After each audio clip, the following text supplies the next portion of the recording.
How to copy music from CD to USB. So if you want to copy music from CD to USB, then just watch this video. So the first method is using your Windows Media Player.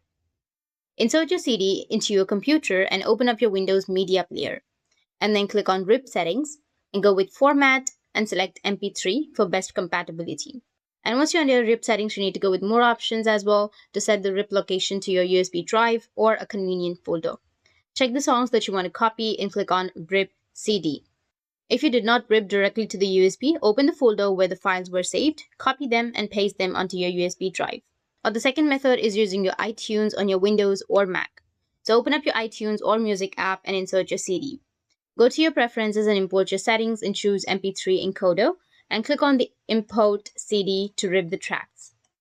Once finished, you need to connect your USB drive and locate the songs in your library and right-click and select copy and paste them into your USB drive folder. That's how you can copy music from CD to USB drive, and if you have any questions, feel free to comment below. Thanks for watching.